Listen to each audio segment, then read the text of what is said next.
Martin Luther. Kehidupan Martin Luther. Luther lahir pada tanggal 10 November 1483 di Eisleben, Jerman, dalam sebuah keluarga petani.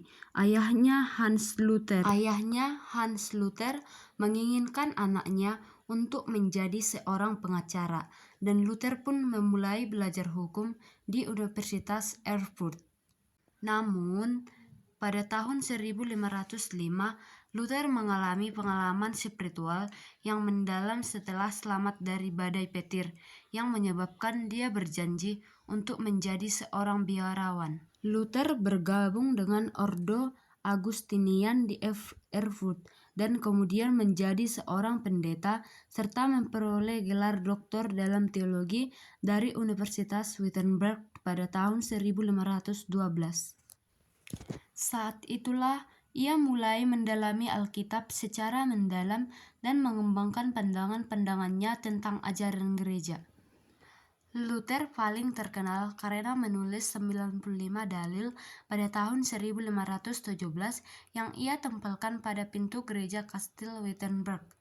Dalil-dalil ini mengkritik praktik penjualan indulgensi atau pengampunan dosa oleh gereja Katolik yang dianggapnya bertentangan dengan ajaran Alkitab. Kritikan ini memicu perdebatan besar dan akhirnya membawanya pada perpecahan dengan gereja Katolik Roma.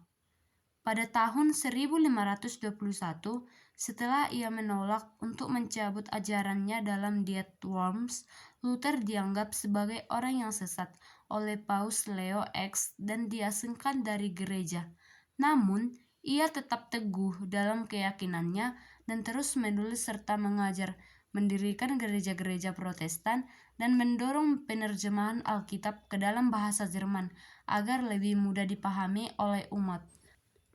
Martin Luther mengkritik gereja Katolik karena beberapa praktik dan ajaran yang menurutnya tidak sesuai dengan ajaran Alkitab.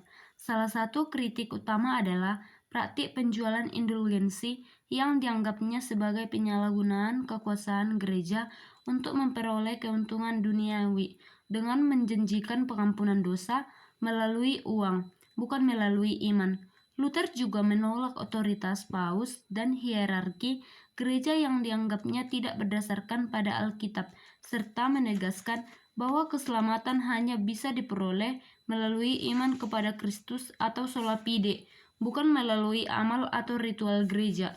Ia mengkritik gereja karena terlalu banyak mengatur kehidupan umat dan menuntut praktik keagamaan yang menurutnya tidak memiliki dasar Alkitab, seperti sakramen selain baptisan dan perjamuan kudus.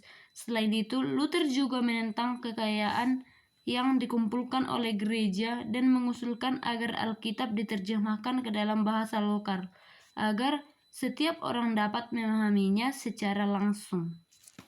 Jadi, pesan amanat yang kita dapatkan dari Bapak Martin Luther, yang pertama, keselamatan melalui iman atau sola fide.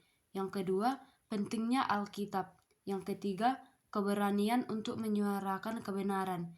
Yang keempat, kebebasan dari otoritas yang tidak sah. Yang kelima, pentingnya reformasi dan perubahan Luther.